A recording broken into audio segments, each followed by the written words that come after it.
लिए एक किरण scholar channel बनाई थी, आप लोग सब लोग जानते हो।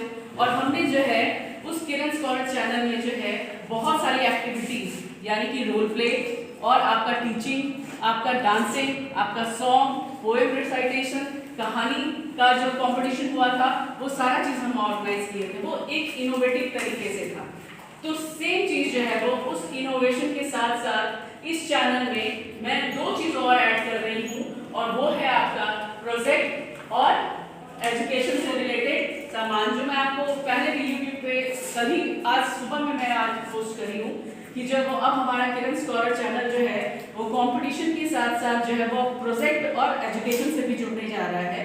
मतलब ये हुआ कि अब हम एजुकेशन में भी जो है वो बच्चों को क्या करेंगे, आगे लाएंगे, और बच्चे जो है वो यूट्यूब पे जो है क्या करेंगे, पढ़ाई कर पाएंगे। जो बच्चे जो है दिन में काम काज करने के कारण जब वो स्कूल नहीं आ पाते हैं, अपनी पढ़ाई पूरी नहीं कर पाते हैं, वो बच्चे जो है वो जब भी उसको समय मिलेगा वो वहाँ घर बैठे जो है वो इस चैनल का उपयोग करके जो अपनी पढ़ाई पूरी कर सकते हैं। यही उद्देश्य जो है वो इस किरण स्कॉलर चैनल का है, और इसी उद्देश्य से जो मैं ये बनाई हूँ कि बिहार बोर्ड के जो भी बच्चे जो है वो पढ़ाई के साथ काम करते हैं, वो जो है वो काम के साथ अब पढ़ाई भी कर पाए, यानी उनका पढ़ाई जो वो हैम्पर नहीं होगा। और इसी सिलसिले में जो है वो मेरा यह पहला एजुकेशनल सूट है, और इस एजुकेशनल चैनल की शुरुआत जो है वो मैं 9th क्लास के विज्ञान सब्जेक्ट से कर रही हूँ। और इसका जो है पहला पार्ट जो है वो हमारा है हमारे आसपास के पदार्थ, यानी मैटर अराउंड अस। तो इसी चैप्टर को जो है मैं यहाँ पे बोर्ड पे आपको समझाऊंगी, आपको पढ़ाऊंगी, और पढ़ाने के बाद जो है मैं आपको इसका PDF और नोट्स अपने YouTube चैनल पे प्रोवाइड करूंगी, जिसको देख करके जो वो आप आराम से जो है 1 घंटे के अंदर इस चैप्टर की समझ को विकसित कर पाएंगे और इसके अंदर के फैक्ट्स को जान पाएंगे। तो चलिए मूव ऑन करते हैं हम लोग। जो हमारा टॉपिक है हमारे आसपास के पदार्थ। हमारा टॉपिक क्या है? हमारे आसपास के पदार्थ। हमारे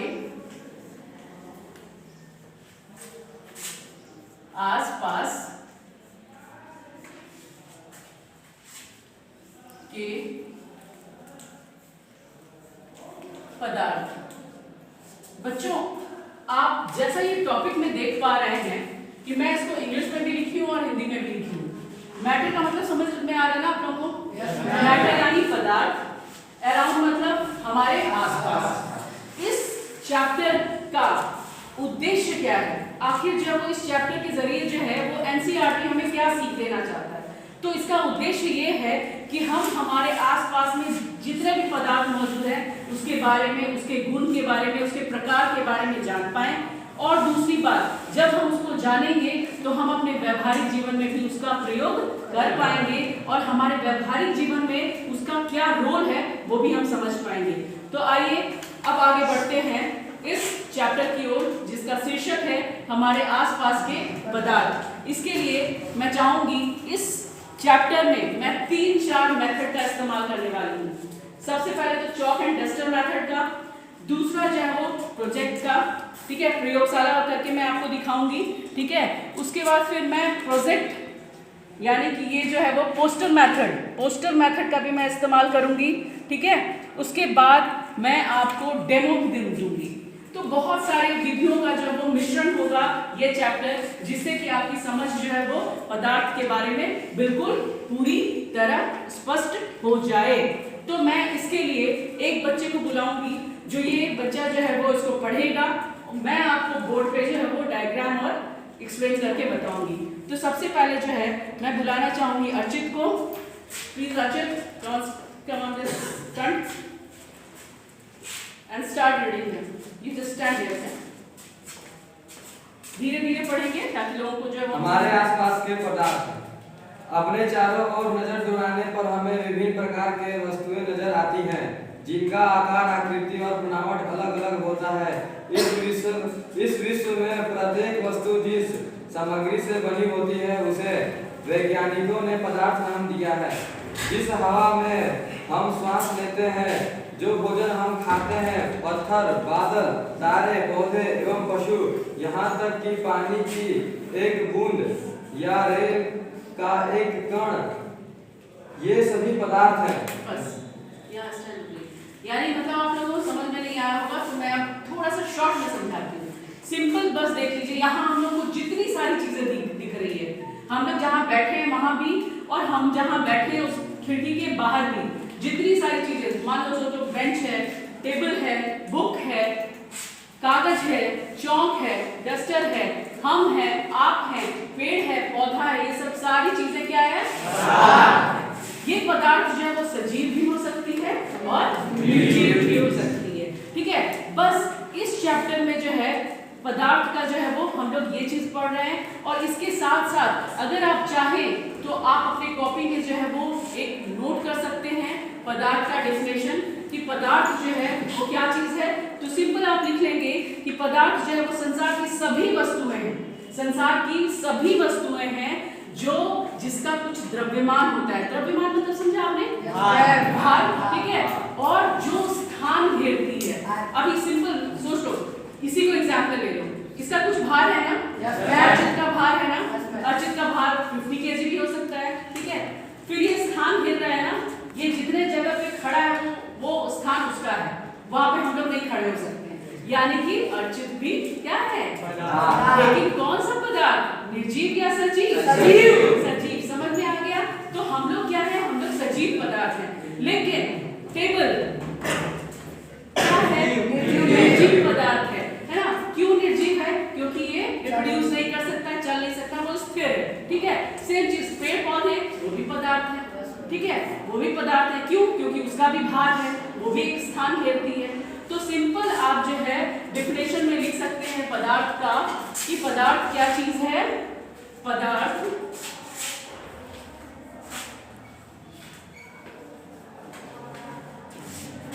संसार की सभी वस्तुएं, लिख सकते हो कि सभी वस्तुएं, और नहीं तो आप समझ लीजिए, आपको पीडीएफ मिल जाएगा। ठीक है, पहले समझ लीजिए आप, पीडीएफ हम ऑलरेडी डाल देंगे आपके चैनल पे। संसार की सभी वस्तुएं जो स्थान घेरती हैं,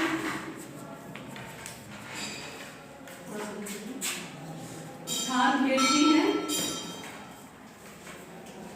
तथा जिसका कोई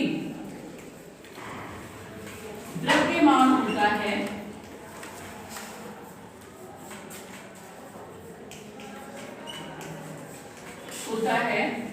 वह पदार्थ कहलाती हैं, वह पदार्थ कहलाती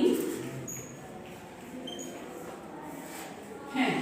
जैसे जैसे बोलिए, टेबल, वेरी गुड, कुर्सी,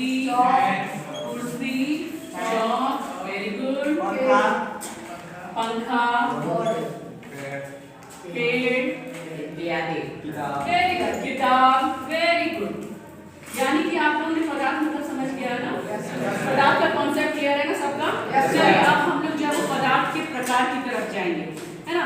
अब देखिएगा, हर एक व्यक्ति का अपना, हम लोग सब व्यक्ति हैं, ठीक है। अब जो है हम आगे के स्टैंजा में देखेंगे कि कैसे जो है वो प्रकार के बारे में बताया जा रहा है। उससे पहले मैं थोड़ा सा आपको बताना चाहूंगी कि हम लोग सब जो है वो मनुष्य हैं, ठीक है, लेकिन फिर भी हम एक दूसरे से अलग हैं। क्यों? बता सकते हो? बता सकते हो? कोई भी अपने गुण के कारण, कोई बहुत शालीन है, कोई ज्यादा चंचल है, कोई क्रोधी है, कोई थोड़ा शैतान है।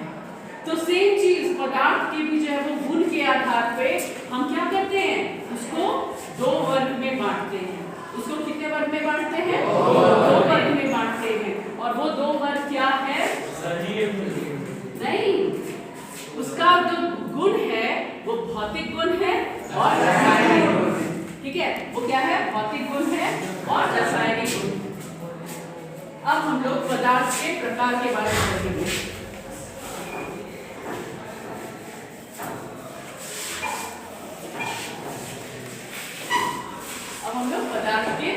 प्रकार के बारे में पढ़ेंगे, ठीक है। पदार्थ के प्रकार, पदार्थ के प्रकार। पदार्थ के प्रकार जो है वो भौतिक रूप से, ठीक है, के प्रकार भौतिक गुण के आधार पे,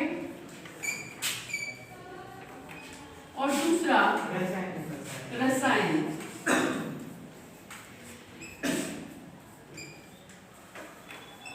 इसको इंग्लिश में आप बोल सकते हो physical quality and chemical quality.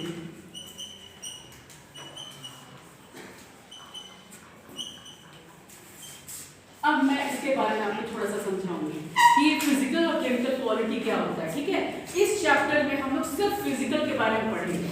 इस चैप्टर में हम लोग किसके बारे में पढ़ेंगे? फिजिकल, यानी कि भौतिक गुण। अब हम लोग का फिजिकल का मतलब क्या होता है? फिजिकल का मतलब ये होता है जिसके रूप और आकार ये सब में जो है वो परिवर्तन होगा। रासायनिक क्या होगा? रासायनिक एकदम सिर्फ आपका फिजिकल में जो है वो आकार के बारे में बात करेंगे, ठीक है, लेकिन उसका पूरा का पूरा रूप परिवर्तन नहीं होगा। लेकिन रासायनिक में जो है वो सीधे पदार्थ का रूप परिवर्तन हो जाएगा, ठीक है। इस रासायनिक क्रिया और रासायनिक गुण को, पदार्थ के रासायनिक गुण को हम लोग आगे के चैप्टर में पढ़ेंगे। इस चैप्टर में आपका सिर्फ भौतिक गुण के बारे में है, हम लोग वो पढ़ने वाले हैं। तो पदार्थ के प्रकार आपने देखा कि कितने प्रकार है पदार्थ के? दो प्रकार है। एक जो है वो भौतिक गुण के आधार पे और दूसरा रासायनिक गुण के आधार पे। अब देखिए इसी का जिक्र जो है वो आगे के स्टैंजा में पढ़ लीजिए आप। ध्यान देने योग्य बात यह भी है कि ऊपर लिखी सभी वस्तुओं का द्रव्यमान होता है और ये कुछ स्थान यानी आयतन घेरती है। प्राचीन काल से ही मनुष्य अपने आसपास को समझने का प्रयास करता रहा है। भारत के प्राचीन दार्शनिक ने पदार्थ को 5 मूल तत्वों में वर्गीकृत किया जो पंचतत्व कहा गया। ये पंचतत्व है वायु, पृथ्वी, अग्नि, जल और आकाश। उनके अनुसार इन्हीं पंचतत्वों से सभी वस्तुएं बनी हैं, चाहे वो सजीव हो या निर्जीव। उस समय के यूनानी दार्शनिकों ने भी पदार्थ को इसी प्रकार वर्गीकृत किया है। आधुनिक वैज्ञानिकों ने पदार्थ को भौतिक गुणधर्म एवं रासायनिक प्रकृति के आधार पर 2 प्रकार से वर्गीकृत किया है। इस अध्याय में हम भौतिक गुणों के आधार पर पदार्थ के बारे में ज्ञान अर्जित करेंगे।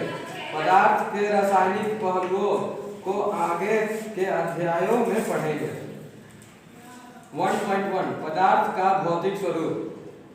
बहुत समय तक पदार्थ, बस रुक जाइए। यानी आपने देखा कि इस स्टैंजा में जो है वो जो अर्चित ने पढ़ा उसमें क्या कहा गया है कि वैज्ञानिकों ने पदार्थ को जो है वो क्या कह दिया? वैज्ञानिकों ने और दार्शनिक ने जो है वो कहा कि हमारे पंचतत्व मतलब समझ रहे हो?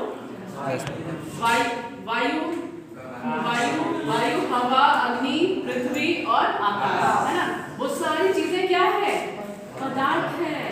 वो सारी, तो उसी के अंदर तो हम लोग सब आ गए, है ना, यानी कि सारी चीजें जो है वो क्या है? पदार्थ। तो अब हम लोग भौतिक गुण के बारे में जिक्र करेंगे।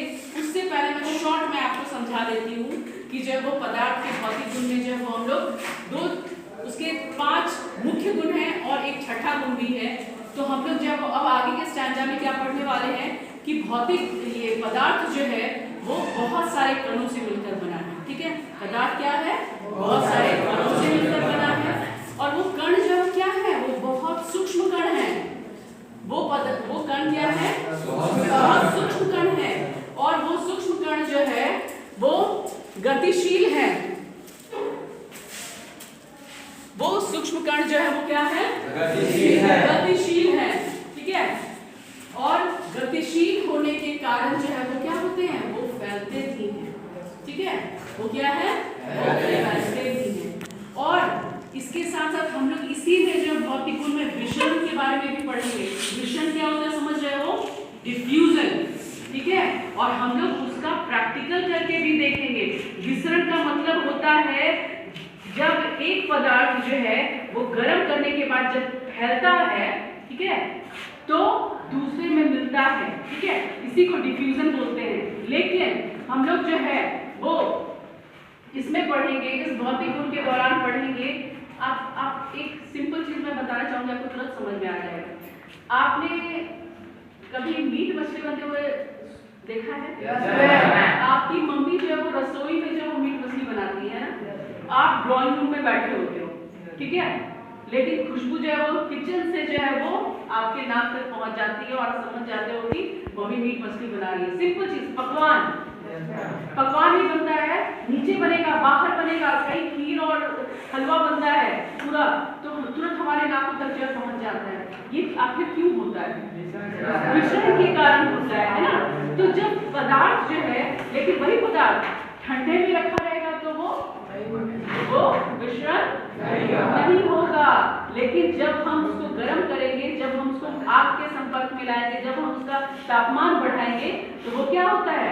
वो ऊपर की तरफ उड़ता है। हल्का होने के कारण क्या होता है? वो ऊपर की तरफ उड़ता है और उड़ के जो है वो क्या होता है? दूसरे के नाकों तक जो है वो पहुंचता है, ठीक है। और हमें जो है वो समझ में आता है कि जो है वो हमारे घर में क्या बन रहा है, हमारे घर में क्या बन रहा है, तुरंत हमें समझ में आ जाता है, ठीक है। तो इसलिए जो है आप देखेंगे कि हम ये सारी चीजों को जो है वो इस पैराग्राफ में पढ़ने के बाद लिखेंगे भी और प्रयोग के द्वारा समझेंगे भी, ठीक है। तो चलिए भौतिक गुण की तरफ हम लोग ध्यान देते हैं थोड़ा सा। बहुत समय तक पदार्थ की प्रकृति के बारे में दो विचारधाराएं प्रचलित थी। एक विचारधारा यह है माना था कि पदार्थ लकड़ी के टुकड़े की तरह सशक्त होते हैं, परंतु अन्य विचारधारा का मानना था कि पदार्थ रेत के तरह के कणों से मिलकर बने हैं। आइए एक क्रियाकलाप के द्वारा पदार्थ के स्वरूप के बारे में ये निर्णय करते हैं कि ये सतत है या कणों से बने हैं।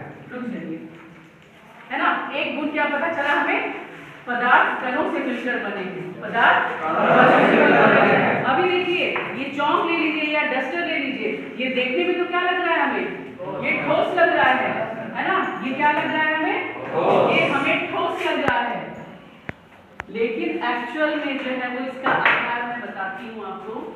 एक्चुअल में जो है वो ये ऐसा है।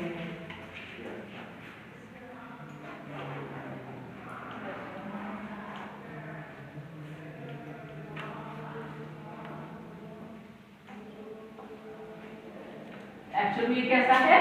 ये ऐसा है, यानी एक पदार्थ दिखता है हमें, लेकिन वो बहुत सारे सूक्ष्म कणों से मिलकर बना है, ठीक है। अब हम लोग आगे ये पढ़ेंगे, जब हम अवस्था में आएंगे तो आप देखिएगा 3 अवस्थाएं हम लोग पढ़ेंगे, ठोस, द्रव्य और गैस। उसमें हम लोग फिर बनाएंगे ये से, और उसमें जब हम आपको और अच्छी तरह से स्पष्ट करेंगे कि ये सूक्ष्म कण जो होते हैं, इसी सूक्ष्म कण के अंदर जो स्पेस रहता है, जो जगह रहता है, उसी के आधार पे जो है वो, जिसमें ज्यादा जगह रहता है, जिसमें कम जगह रहता है, उसी के आधार पे हम पदार्थ को वर्गीकृत करते हैं। कितने भाग में? 3 भाग में। वो हम लोग आगे पढ़ेंगे। अभी हम लोग भौतिक गुण पढ़ रहे हैं, और भौतिक गुण में जो है वो पहला हमारा गुण क्या है कि पदार्थ जो है वो कणों से मिलकर बने हैं, यानी ये छोटे छोटे कण से मिलकर के पदार्थ बने हैं। तो ये क्रियाकलाप अब थोड़ा पढ़िए जरा। क्रियाकलाप 1.1 100 ml का बीकर लें। इस बीकर को जल से आधा भर जल के स्तर पर निशान लगा दें। दिए गए नमक या शर्करा के कांच की छड़ की मदद से जल में घोल दें। जल के स्तर में आए बदलाव पर ध्यान दें। आपके अनुसार नमक या शर्करा का क्या हुआ? बस बैठ जाइए। क्वेश्चन हम लोग सॉल्व करेंगे, लेकिन क्रियाकलाप करने के बाद। सबसे पहले उन्होंने बीकर बोला था। चलिए, हम लोग अभी प्रयोगशाला में नहीं है, हम लोग क्लासरूम में है, तो क्लासरूम में जो चीज अवेलेबल है हम लोग उसी से प्रैक्टिकल करेंगे। हमारे पास जो है वो ये छोटा सा बीकर ही है, बोल दीजिए, ठीक है। ये बीकर है और लेवल देख लीजिए पानी का। पानी का लेवल क्या है आपका? आधा से थोड़ा सा ज्यादा, ठीक है। अब आप हमें ये बताइए कि अगर मैं इसमें चीनी का कुछ ग्राम डालती हूँ तो इसका लेवल ऊपर जाएगा, नीचे जाएगा, क्या होगा? ऊपर जाएगा, ऊपर जाएगा। चलिए देखते हैं भाई। लेकिन मैं बोलती हूँ ना कि ये लेवल जो है नहीं होगा चेंज, वो लेवल वही रहेगा। देखिएगा लेवल चेंज हुआ क्या? ये पता है ये पदार्थ के दूसरे गुण हैं। ये क्यों हुआ ऐसे मैं बता देती हूँ, जस्ट बता दीजिए। क्योंकि अभी हमने जस्ट पढ़ा है कि पदार्थ जो है वो क्या, पदार्थ पानी भी क्या है, पदार्थ है ना। पंच तत्व में हम लोगों ने पढ़ा ना, जल वायु अग्नि ये सब, तो जल हमारा क्या है, पदार्थ हो गया। और पदार्थ यहाँ पे पहला गुण क्या बता रहा है, पदार्थ कणों से मिलकर बना है, यानी जल भी जो है वो क्या है, जल का फॉर्मूला क्या होता है, H2O। यानी सिर्फ एक ही मॉलिक्यूल्स नहीं होता है, यहाँ पे बहुत सारे जल के कण मौजूद हैं। इस बीकर में जो है वो जल के जो है बहुत सारे कण मौजूद हैं। आप इधर आ जाइए अर्चित, यहाँ पे आप आ जाइए, थोड़ा सा देख लीजिए। ठीक है, जल के क्या है, बहुत सारे कण मौजूद हैं। और जब इसमें मैं एक स्पून यानी कि एक चम्मच चीनी डालती हूँ, चीनी लिख लीजिए आप या नमक लिख लीजिए, चीनी या नमक, ठीक है, दोनों में से कोई चीज इस जल में जब मैं डालूंगी तो ये जो सूक्ष्म कण है ना, इसके बीच में गैप्स दिख रहे हो, ये चीनी जब जाएगा तो यहीं पे एडजस्ट हो जाएगा जहां पे गैप्स है, ठीक है। इसी के कारण इसका लेवल जो है, जो लेवल रहता है वो वही लेवल रहता है, ये लेवल में परिवर्तन नहीं होता है। क्लियर हुआ? यानी कि ये प्रयोग जो है वो ये निष्कर्ष निकाल देता है। इससे निष्कर्ष क्या निकला कि जल का स्तर में कोई परिवर्तन नहीं, जल का स्तर में कोई परिवर्तन नहीं होगा, कोई परिवर्तन नहीं होगा। क्या इस क्रियाकलाप से आपको ये वाला पॉइंट क्लियर हुआ? और किसी को कोई दिक्कत है? यानी कि ये प्रयोग से जो है वो हमारा ये पॉइंट क्या हो गया, क्लियर हो गया कि पदार्थ जो है वो कणों से मिलकर बना है। यानी कि पदार्थ ऐसा था, लेकिन जब हम क्या देख रहे हैं, ये पदार्थ को जो है, मान लो यही पदार्थ है, इसको हम लोग नंगी आंखों से देख रहे हैं, लेकिन जब हम इसका कोई भी छोटा सा टुकड़ा लेकर के जब हम माइक्रोस्कोप में देखेंगे तो वो हमें कैसा दिखेगा, ऐसा दिखेगा जिसमें कि बहुत सारे सूक्ष्म कण होंगे।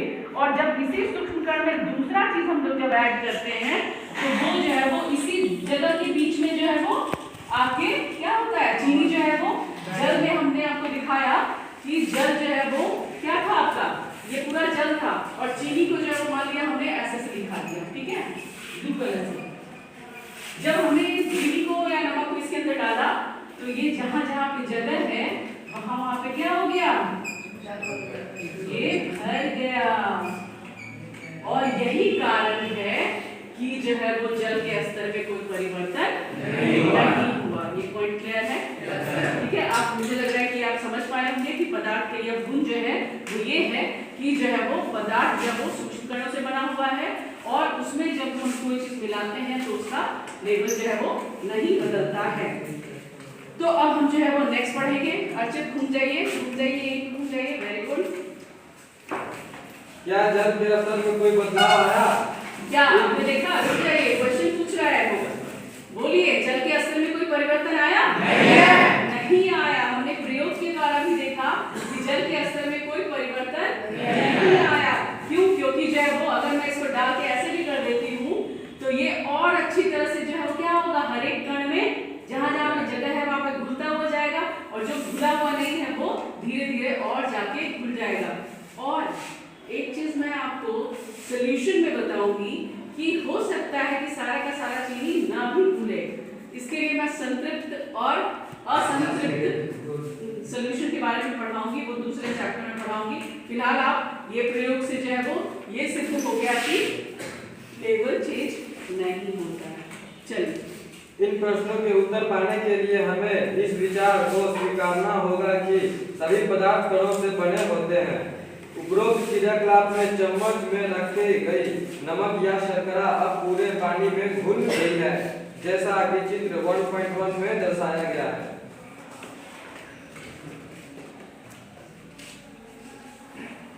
चित्र 1.1 जब हम जल में नमक घोलते हैं तो नमक के कण जल के कणों के बीच के रिक्त स्थानों में समावेशित हो जाते हैं। जो हमने दिखाया आपको प्रयोग के द्वारा कि चीनी और नमक जब क्या हो रहा है, बीच में चला जा रहा है, इसलिए लेवल में चेंज नहीं आ रहा है, वही बुक में बताया गया। चलो 1.12 पदार्थ के कण कितने छोटे होते हैं।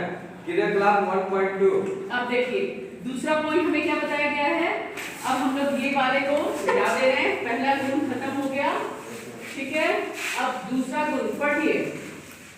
पोटेशियम परमैंगनेट के 2 या 3 क्रिस्टल को 100 ml पानी में घोल लें। इस घोल में से लगभग 10 ml घोल निकालकर उसे 90 ml जल में मिला दें। फिर इस उपरोक्त घोल में से 10 ml निकालकर उसे भी 90 ml जल में मिला दें। इस प्रकार इस घोल को 5 से 8 बार तक अनुकृत करते रहें। क्या जल अब भी रंगीन है। रुक जाइए, अब हम तुरंत क्रियाकलाप के द्वारा इसमें समझेंगे। दूसरे गुण की बात हो रही है ना, कि अभी तो हम लोगों ने क्या देखा कि जो है वो कणों से बने होते हैं। पहला गुण क्या था पदार्थ का, कि पदार्थ जो है वो कणों से मिलकर बने होते हैं। दूसरा गुण क्या है, पदार्थ के कण सूक्ष्म होते हैं। पहला कण से बने होते थे, अब दूसरा जो सूक्ष्म मतलब छोटा। अब इसके लिए जो है वो एक और एक्सपेरिमेंट हम लोग करेंगे, ठीक है। और वो एक्सपेरिमेंट आपका होगा पोटेशियम परमैंगनेट के साथ। किसके साथ होगा एक्सपेरिमेंट, पोटेशियम परमैंगनेट। एक्सपेरिमेंट होगा यानी प्रयोग किसके साथ में, KMnO4, इसको बोलते हैं पोटेशियम परमैंगनेट। इसका कलर जो होता है डार्क होता है, क्रिस्टल के रूप में डार्क होता है, और कैसा वॉलेट कलर का जैसा होता है, ठीक है। ब्लूइश और बैगनी जैसा होता है ना कलर, वैसा होता है। अब देखिए प्रयोग करने के लिए क्या हो रहा है। इसी प्रयोग के दौरान जो है वो हम देख रहे हैं, हम एक बीकर लेंगे, एक बीकर लिए, ठीक है। इसमें एक बीकर नहीं, बहुत सारे बीकरों की आवश्यकता होगी, इसलिए मैं यहां से स्टार्ट करती हूँ।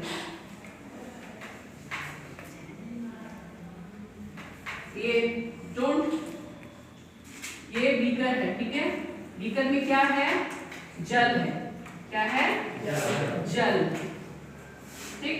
और पोटेशियम परमैंगनेट KMnO4 ये एकदम क्रिस्टल रूप में, क्रिस्टल मतलब दाना दाना, मान लो ये चौक है ना, इतना बड़ा ले लिए हम KMnO4 का, ठीक है। KMnO4 का इतना बड़ा टुकड़ा ले लिए, हाँ। और उसको जब हम लोग कहाँ डाले, इधर आ जाओ थोड़ा सा, इसको हम लोग डाल दिए कहाँ पे, जल में डाल दिए, ठीक है। मान लो हम यहाँ पे जल में दूसरे कलर से दिखा देते हैं हम, देखिए यहाँ पे है हमारा, इसमें KMnO4 ब्लू है, इसलिए ब्लू ही कलर ले लिए हम, ठीक है। ये KMnO4 है। अब देखिए इस दोनों को जो है वो जब डालने के बाद KMnO4 जब इसके अंदर जाएगा तो हमारा सोल्यूशन जो है वो कैसा बनेगा, मैं दिखा रही हूँ आपको।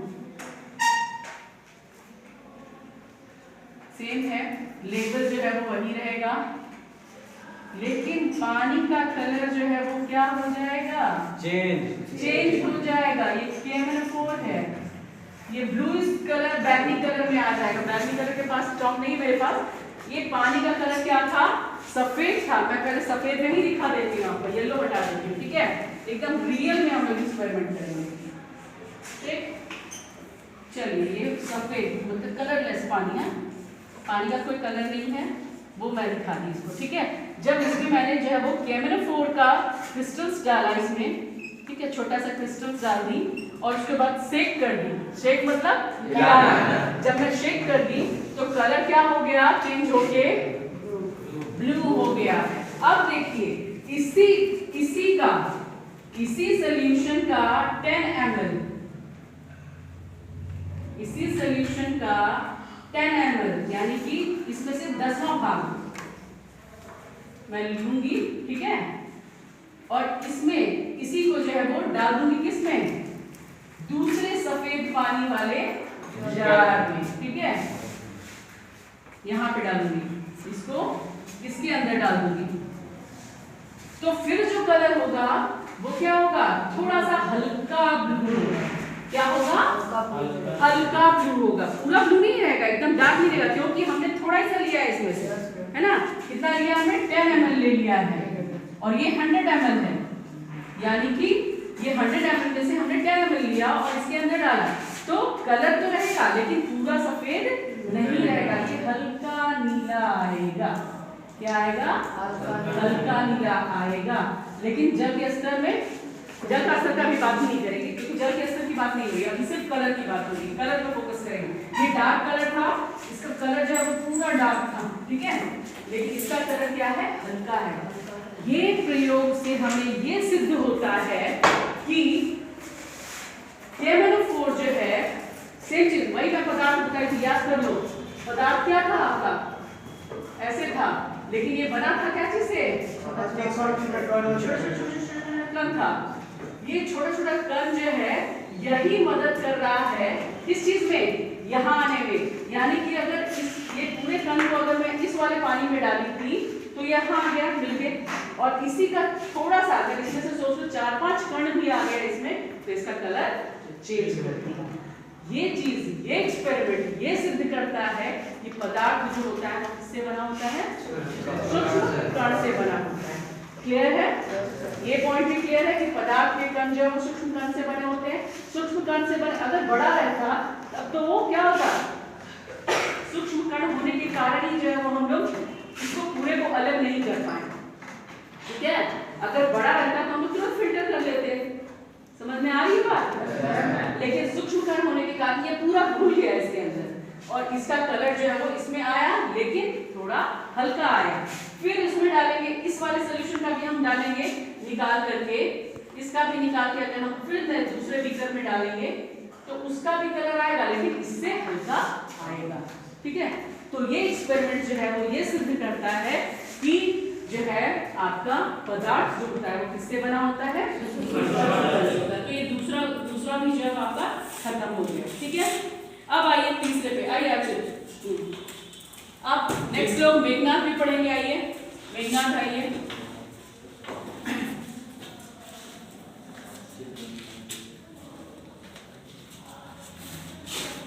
चित्र 1.2 अनुमान लगाएं कि पदार्थ के कण कितने छोटे हैं। प्रत्येक बार अनुकृत करने पर घोल का रंग हल्का हो जाता है, फिर भी पानी रंगीन नजर आता है। यह प्रयोग दर्शाता है कि पोटेशियम परमैंगनेट के बहुत थोड़े से क्रिस्टलों से पानी की बहुत अधिक मात्रा 1000 लीटर भी रंगीन हो जाती है। इससे हम ये निष्कर्ष निकाल सकते हैं कि पोटेशियम परमैंगनेट के केवल एक क्रिस्टल में कई सूक्ष्म कण होंगे। ये कण छोटे छोटे कणों से विभाजित होते रहते हैं। अनंत एक स्थिति में ये कण और छोटे भागों में विभाजित नहीं किए जा सकते। पोटेशियम परमैंगनेट की जगह 2 मिलीलीटर डेटॉल से भी हम ये क्रियाकलाप कर सकते हैं। रुक जाइए 2 मिनट, सेम क्रियाकलाप जो है वो हम लोग डिटॉल से भी कर सकते हैं। आप लोग क्या करोगे, आपके पास पोटेशियम परमैंगनेट तो नहीं है, पोटेशियम परमैंगनेट तो नहीं है, लेकिन डिटॉल सबके घर में होगा, है ना। तो आप क्या करिएगा, डिटॉल का 1 चम्मच या 1 ढक्कन जो है वो लेकर के पानी में डालिएगा, ठीक है। देखिएगा उसका खुशबू जो है वो पूरे पानी में होगा, और वही उसी का 1 बाल्टी का जो पानी होगा फिर उसमें से 1 मग ले लीजिएगा और फिर दूसरे में डालिएगा। देखिएगा उस बाल्टी में भी जो है वो क्या होगा, डिटॉल का स्मेल आ जाएगा। फिर उसमें से 1 मग लेकर के आप दूसरे में डालिएगा, देखिएगा कि डिटॉल का स्मेल जो है वो उस तीसरे बाल्टी में भी वैसे का वैसे ही है। तो ये प्रयोग भी जो है वो ये सिद्ध करता है कि पदार्थ के कण जो है वो इतने सूक्ष्म होते हैं कि वो यहाँ से वहाँ, वहाँ से यहाँ ट्रैवल कर सकते हैं। यही अगर कण बड़े होते तो हम लोग तुरंत जो है वो क्या होता है, 1 बाल्टी में निकलता है, वो घुलता ही नहीं, है ना। तो लेकिन वैसा नहीं है, पदार्थ के कण जो हम लोग सबसे पहले स्टार्टिंग में देख चुके हैं। और ये एक्सपेरिमेंट आपका बार बार याद रखिएगा कि एक पदार्थ जो है वो दिखने में नंगी आंखों से इतना बड़ा लगता है, लेकिन अगर सही में अगर हम देखें तो उसके अंदर हमें बहुत सारे सूक्ष्म कण जो है वो दिखते हैं, और यही सूक्ष्म कण जो है इसी से रिलेटेड आपका सारा गुण है। अभी देखिएगा एक और गुण आएगा जिसमें बोला जाएगा कि इस पदार्थ में जो है वो पदार्थ के कण के बीच में जो वो रिक्त स्थान होता है। देखिए रिक्त स्थान है ना, अभी देखिएगा आगे आएगा वो भी। चलिए पढ़िए।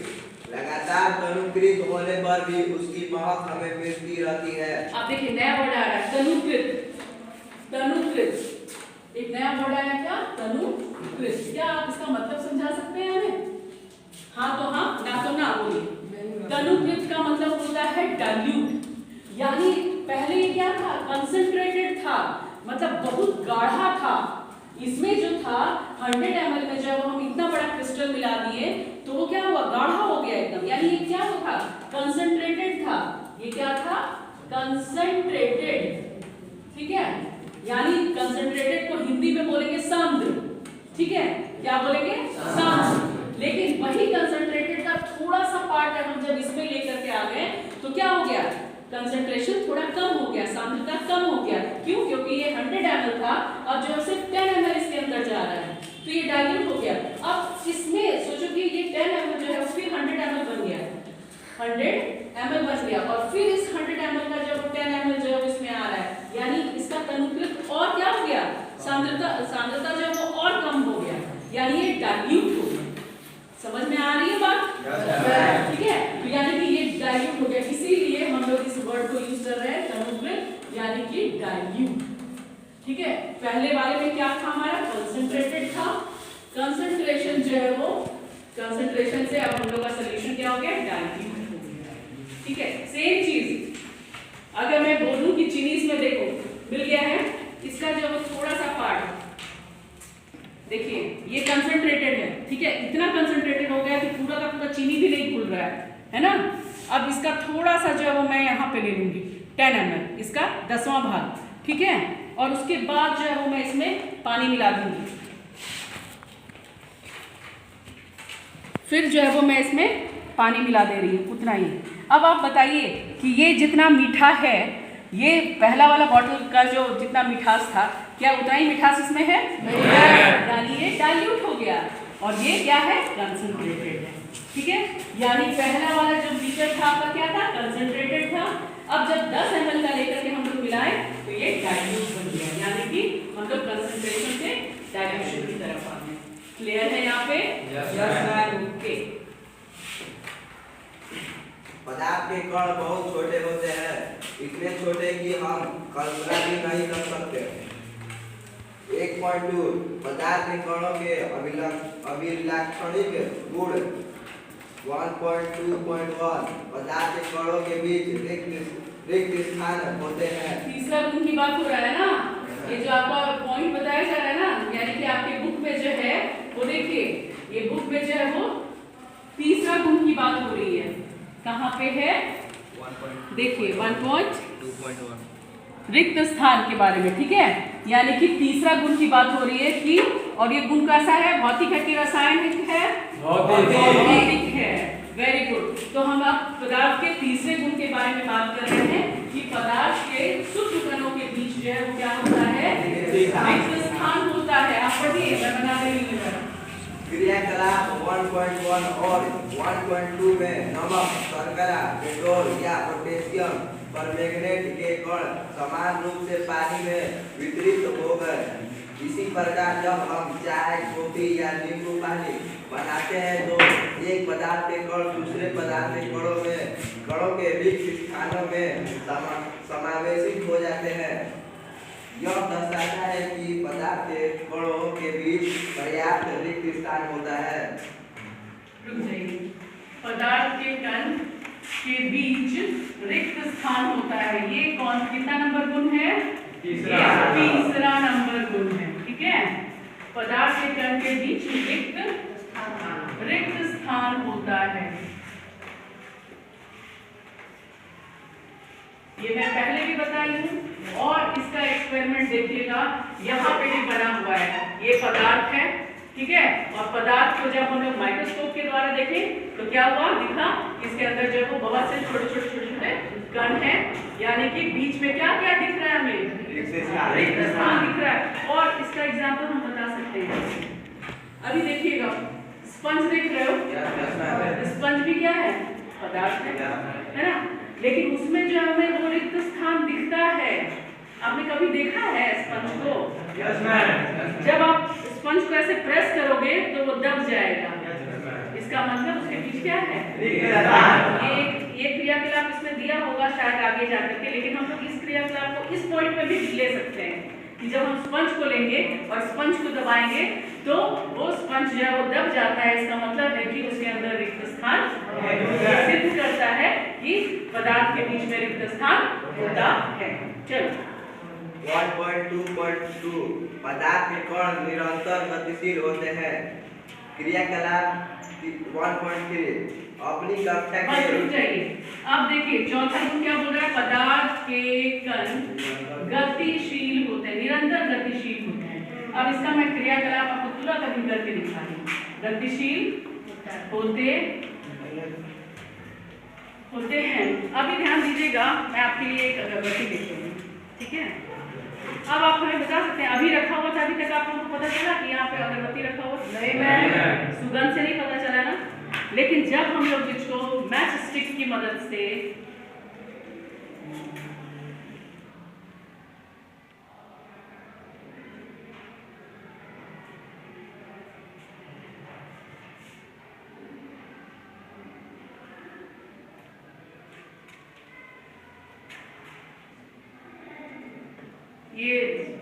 ये आप धुआं देख रहे हो ना, देख सकते हैं, देख पा रहे हो ना। अभी देखिएगा कुछ ही क्षणों के अंदर जब ये खुशबू जो है वो उड़ती हुई जो वहां तक जाएगी, यहाँ तक जाएगी, आ गई। ये प्रयोग ये सिद्ध करता है कि पदार्थ के कण जो है वो गतिशील है। लेकिन गतिशील कब है, जब हम इसका ताप बढ़ाएं, जब हम इसको टेम्परेचर यानी अग्नि के संपर्क में लाएं, तब इसका जो कण है वो क्या हुआ, हल्का हुआ, और हल्का होकर ऊपर की ओर उठा और उठ करके जो है वो पूरी तरफ घूमने लगा, ठीक है। इसी का जो है हम दूसरा एग्जाम्पल भी, इसका हम दूसरा एग्जाम्पल भी, आप इसको खोल के रखो या पकड़ के रखो प्लीज। इसका दूसरा एग्जाम्पल भी है, मैं आपको सबसे स्टार्टिंग में ही बताई थी, जब शॉर्ट में बता रही थी कि जब आपकी मम्मा पकवान बनाती हैं तो आपके कान तक जो है वो, सॉरी कान बोल रही हूँ, नाक तक जो है आपकी खुशबू जो है वो तुरंत जो है वो आप भाग जाते हो, दौड़ के चले जाते हो, मम्मा क्या बना रहे हो, करते हो ना आप लोग। ये क्या है, इसी गुण के कारण है। क्यों? क्योंकि पदार्थ के कण जो है वो क्या है, पदार्थ के कण, पूरा ही लिख देती हूँ, पदार्थ के कण क्या होते हैं, गतिशील होते हैं। और ये गतिशील ऐसे नहीं, निरंतर गतिशील होते हैं। लेकिन यहाँ पे एक चीज ऐड नहीं किया है, ताप। ताप अगर हो जाएगा तो वो और ज्यादा क्लियर होगा। लेकिन ताप का जब जिक्र आएगा तो तुरंत हम लोग विसरण पढ़ेंगे, इसीलिए जो है वो अभी ताप का जिक्र ये नहीं कर रहा है। लेकिन अभी तुरंत आएगा आपके इसी लेसन में है आपका विसरण, और उसमें जो है वो तुरंत जो है वो दिखेगा कि अब देखिए तुरंत विसरण। अभी ये क्या हो रहा है, ये सिर्फ अगरबत्ती था, ठीक है, ये अगरबत्ती के कण हैं जो यहाँ पे उड़ रहे हैं, लेकिन मिल किसके साथ में रहे, वायु के साथ में। यानी वायु और अगरबत्ती के कण जो है वो क्या हो रहे हैं, मिक्स हो रहे हैं, यानी विसरण हो रहा है, डिफ्यूजन हो रहा है, ठीक है। और इसी डिफ्यूजन की प्रक्रिया को जो है हम लोग आगे बढ़ेंगे।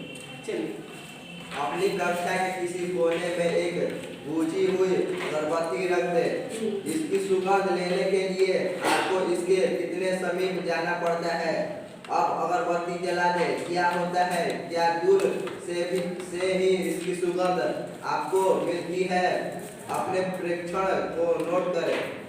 प्रेक्षण मतलब प्रयोग को नोट करें। क्या नोट किया आपने क्या नोट किया, क्या अगरबत्ती जब बिना जली हुई अगरबत्ती जब यहाँ रखी थी तो खुशबू आप तक थी क्या? लेकिन जब हमने उसे जला दिया तो ये जो है वो खुशबू आप तक पहुंची क्या?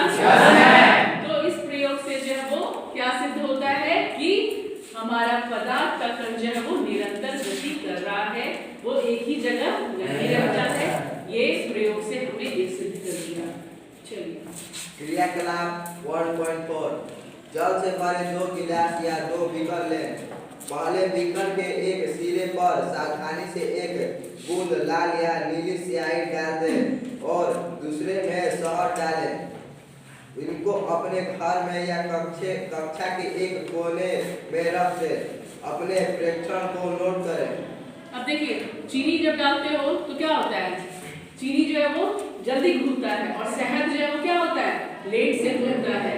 क्यों? क्योंकि वो क्या होता है, वो सेमी लिक्विड के फॉर्म में होता है, वो सॉलिड भी नहीं होता है, वो पूरा लिक्विड भी नहीं होता है।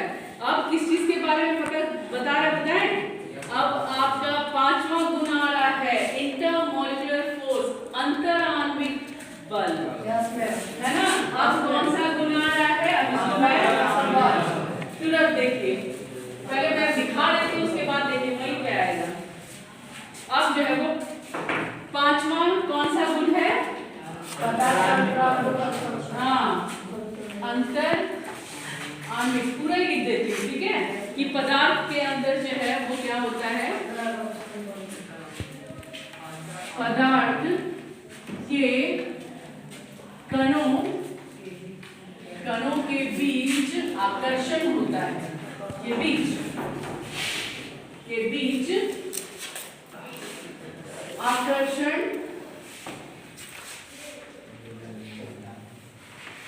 होता है, आकर्षण होता है। अब ये आकर्षण जो है, ये आकर्षण क्यों होता है,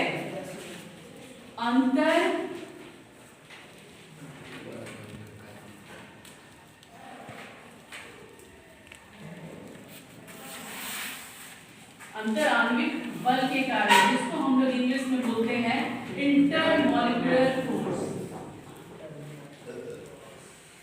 इंटरमॉलिक्यूलर फोर्स, ठीक है। अभी थोड़ा सा प्रैक्टिकल देख लीजिए।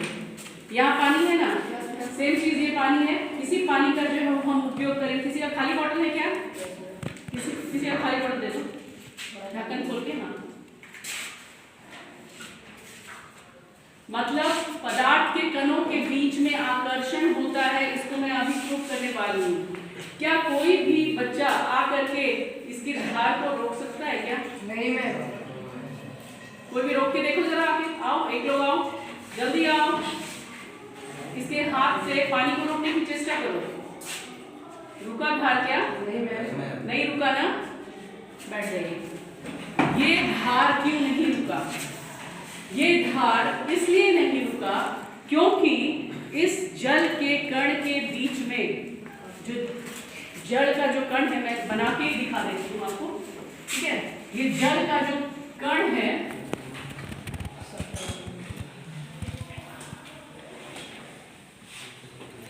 जल के कण के बीच में एक फोर्स काम कर रहा है। क्या काम कर रहा है? एक फोर्स काम कर रहा है, और उस फोर्स को हम लोग क्या कहते हैं? अंतराण्विक फोर्स कहते हैं। इंग्लिश में उसको इंटरमॉलिक्यूलर फोर्स कहते हैं, ठीक है। उसको क्या कहते हैं? इंटरमॉलिक्यूलर फोर्स कहते हैं। वही एक दूसरे को बांधे रखता है, इसलिए जो है वो हम लोग जब नल पानी जो है वो जब हम खोलते हैं नल का, और हम जब देखिएगा आपका नल टूट जाता है तो पानी रहता है ना, आप कितना भी चाहते हो कि उसे रोक ले, तो क्या आप रोक पाते हो क्या? फिर आपको जाके ऊपर का जो है वो उसका क्या बोलते हैं, मेन कनेक्शन जो है वो बंद करना पड़ता है, तब आपका पानी उठता है। ये प्रयोग, ये क्रियाकलाप जो है वो ये सिद्ध करता है कि पदार्थ के कणों के बीच क्या होता है? आकर्षण बल होता है, ठीक है। तो 5वां पॉइंट हमारा क्लियर है। देखिए और आगे क्या बोल रहे हैं बुक में, हम लोग वो भी करके देखेंगे। स्याही की बूंद डालने के तुरंत बाद आपने क्या देखा? शहद की बूंद डालने के तुरंत बाद आपने क्या देखा? देखिए शहद भी, देखिए शहद आपने देखा है, गाढ़ा गाढ़ा होता है, उसमें भी क्या है? अंतराण्विक बल होता है। चलिए, स्याही का रंग पूरे जल में एक समान रूप से फैलने में कितने दिन या घंटे लगते हैं? स्याही है क्या? ये भी करके देख लेती हूँ। इंक पेन किसी ने रखा है? इंक पेन है किसी के पास? है? दो, जल्दी दो। इंक लीड वाला नहीं, जिसमें स्याही होता है। जब उस स्याही को पानी में डालोगे ना, वो 2 मिनट के अंदर पूरा फैल जाएगा, है ना। स्याही नहीं, वो तो लीड है, देखिए। या स्केच पेन, नहीं होगा, ये तो ग्लीड वाला है। अगर आप हाँ ये इसमें होगा, देखिए ये देखिए ये इंक पेन है और इसको जो है मैं पानी में जो है वो डुबाती हूँ, ठीक है। इसका पूरा जो है वो कलर ये एक्चुअली जो है वो खत्म है या क्या है, देखिए फिर भी हल्का नीला हो रहा है ना, हल्का नीला हो रहा है ना। लेकिन शहद को पानी में घुलने को बहुत टाइम लग जाता है ना। क्यों टाइम लग जाता है? क्योंकि उसका जो अंतरांगिक बल जो है वो थोड़ा ज्यादा होता है, वो गाढ़ा होता है ना। वो लिक्विड नहीं होकर के वो थोड़ा सेमी सॉलिड होता है। और जैसा कि मैं आपको पहले भी बताई हूँ कि सॉलिड में जो है वो सूक्ष्म कण क्या होते हैं, बहुत पास में होते हैं, तो उसको अलग करने में क्या लगता है, टाइम लगता है। लेकिन लिक्विड में अगर हम कोई लिक्विड मिला देंगे तो वो तुरंत घुल जाएगा। जैसे अगर हम पेप्सी कोला ले लें और उसको पानी में डाल दें, उसको टाइम लगेगा क्या? नहीं, घोलना भी नहीं पड़ेगा। जैसे चीनी को तो हमें हिलाना पड़ा था ऐसे करके, क्यों? क्योंकि ये सॉलिड था, सॉलिड को हम लिक्विड में डाल देते हैं, ठीक है, इसलिए घुलाना पड़ा। लेकिन अगर पेप्सी कोला को डाल दोगे ना, वो अपने आप जो है पूरा कलर वैसे ही आ जाएगा, कॉफी कलर का, ठीक है। तो वही चीज यहाँ बताना चाह रहे हैं। चलिए आगे बढ़िए। क्रियाकलाप 1.5, एक गिलास गर्म पानी से और दूसरा ठंडे पानी से भर गिलास में कॉपर सल्फेट या पोटेशियम परमैंगनेट का एक क्रिस्टल डालें और एक और रख दे। हिलाए नहीं, क्रिस्टल को सतह पर बैठने दे। गिलास में ठोस क्रिस्टल के ठीक ऊपर क्या दिखाई देता है? समय बीतने पर क्या होता है? इससे ठोस और द्रव के कणों के बारे में क्या पता चलता है? देखिए अभी हम जस्ट बताए हैं आपको, ठोस और द्रव।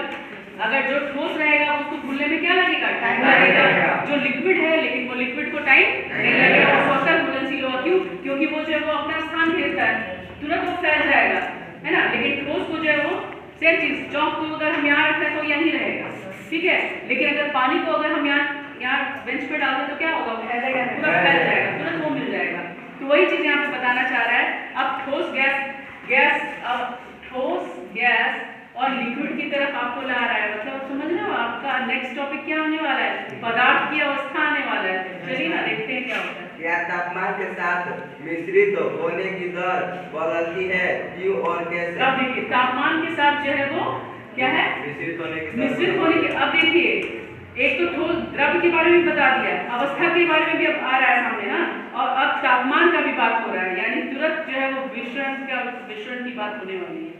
विसरण हम लोगों ने पढ़ा है ना अभी जस्ट हमने देखा ना कि जब हम ताप बढ़ाते हैं तो क्या होता है, दो पदार्थ के कण एक दूसरे में मिल जाते हैं और समावेशित हो जाते हैं और दूर तक पहुंच जाते हैं।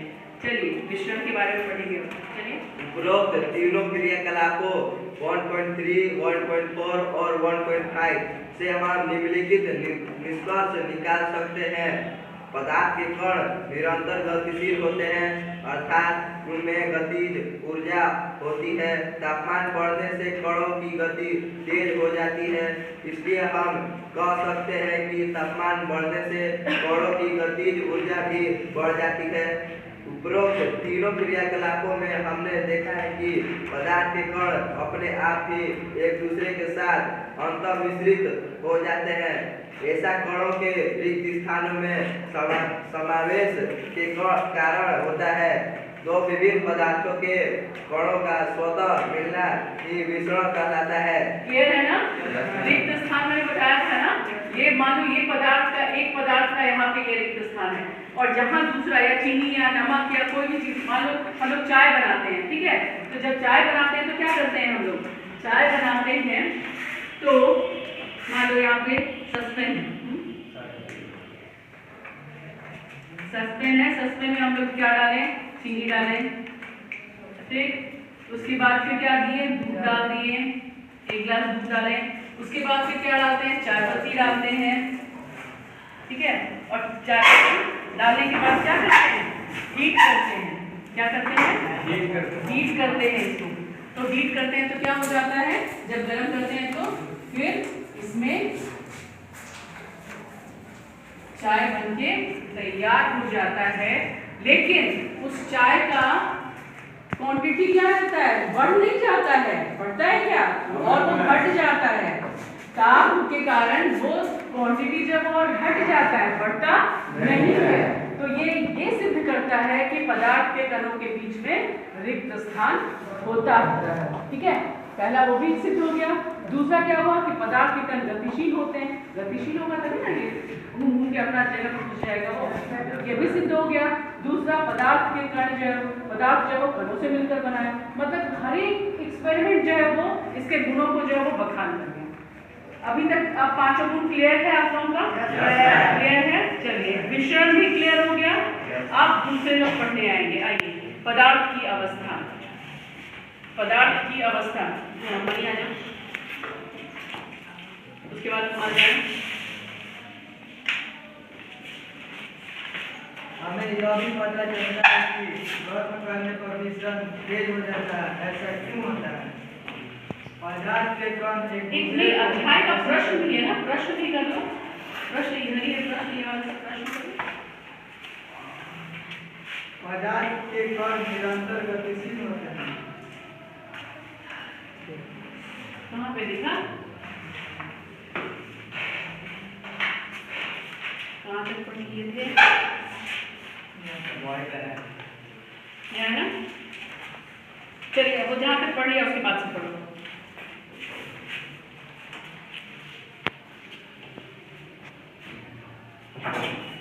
चलिए अब ठोस द्रव्य की तरफ हम आते हैं। ठीक है, ठोस द्रव्य की तरफ आते हैं। अब हम लोग का टॉपिक जो है वो दूसरा चेंज हो रहा है। पदार्थ के गुण कंप्लीट हो गया।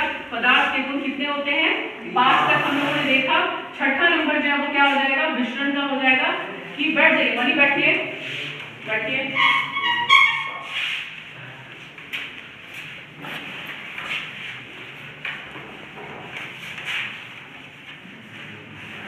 छठा गुण देखा वो क्या था? मिश्रण का था। विषण क्या था? अगरबत्ती का हम लोगों ने उदाहरण दिया। ठीक है, विषण में अगरबत्ती का उदाहरण दिया कि जो है वो जब हम ताप बढ़ाएंगे तो कोई पदार्थ जो है वो क्या होगा? वो फैलेगा। ठीक है, इस प्रकार जो है वो विषण भी हमारा हो गया। ये छठा गुण में हुआ। अब हम लोग का नेक्स्ट टॉपिक है पदार्थ की अवस्था। पदार्थ की अवस्था, पदार्थ की अवस्था। इसका हम लोग हल्का सा जिक्र जो है वो पहले गुण में भी किए हुए हैं। कौन कौन सी अवस्था में था? पदार्थ की अवस्था यानी कि स्टेट ऑफ मैटर। इसको इंग्लिश में क्या बोलेंगे? State of matter. State of matter. ठीक है, अब स्टेट ऑफ मैटर यानी कौन कौन सी अवस्था है? तो पदार्थ जो है वो की 3 अवस्था है। पदार्थ की कितनी अवस्था है? 3 अवस्था है। पहली अवस्था है ठोस। हाँ, ठोस अवस्था। थोड़ा सा कलर चेंज करते हैं। ठोस अवस्था, इसको इंग्लिश में क्या बोलेंगे? Solid state. ठीक है, दूसरा द्रव्य अवस्था,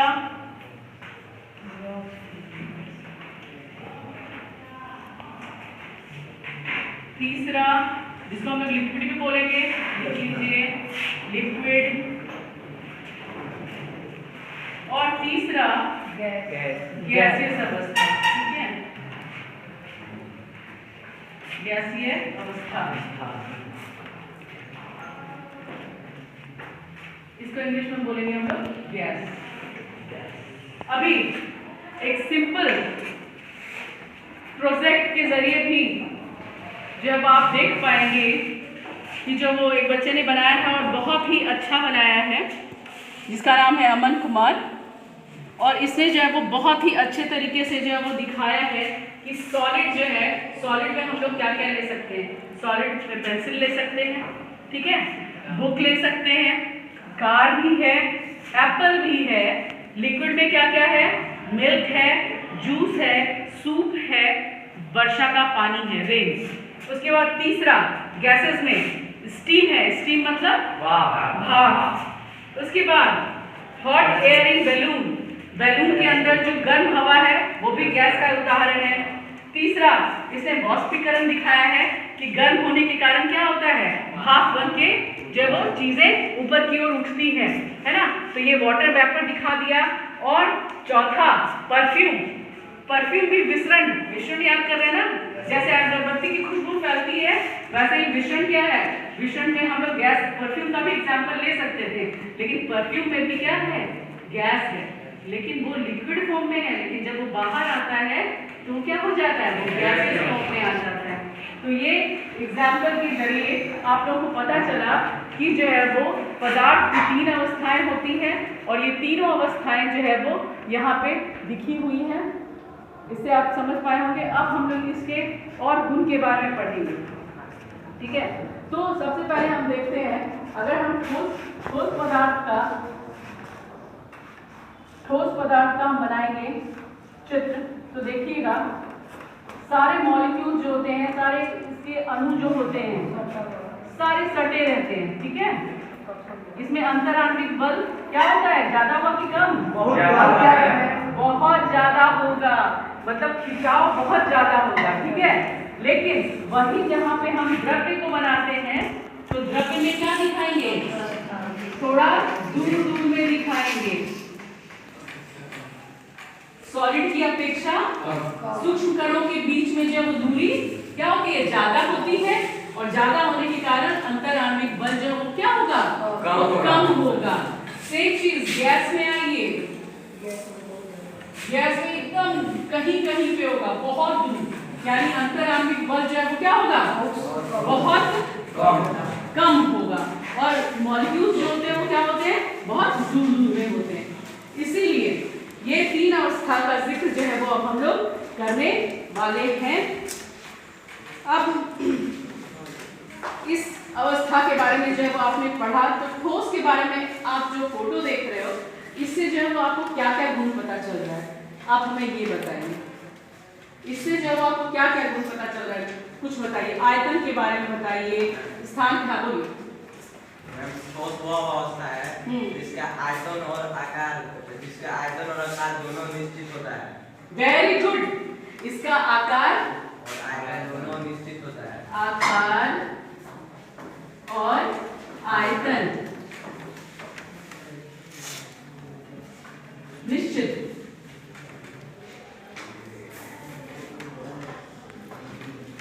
निश्चित यहाँ भी लिखी देती हूँ, निश्चित।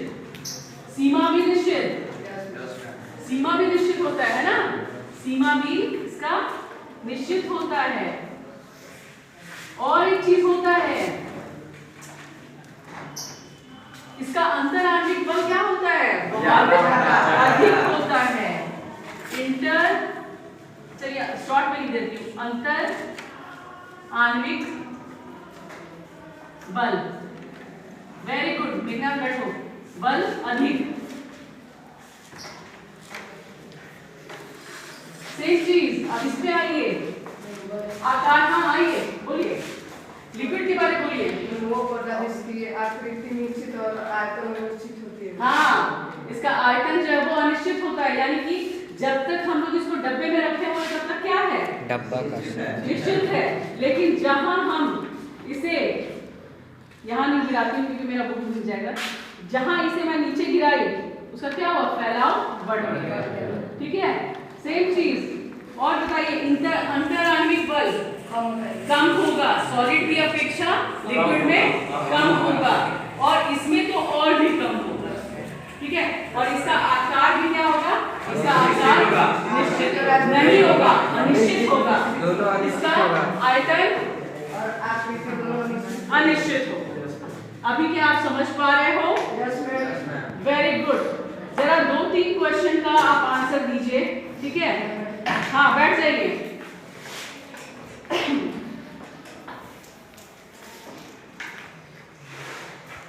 मैं 2-3 चीज का आपके बुक के अंदर ही क्वेश्चन है, उससे ही मैं जो है वो नोट्स में बनाई हूँ, आप जरा बताइएगा।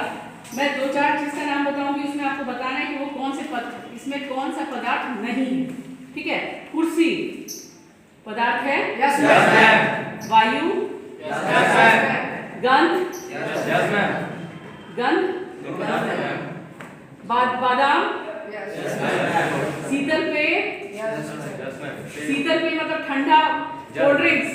है, वेरी गुड।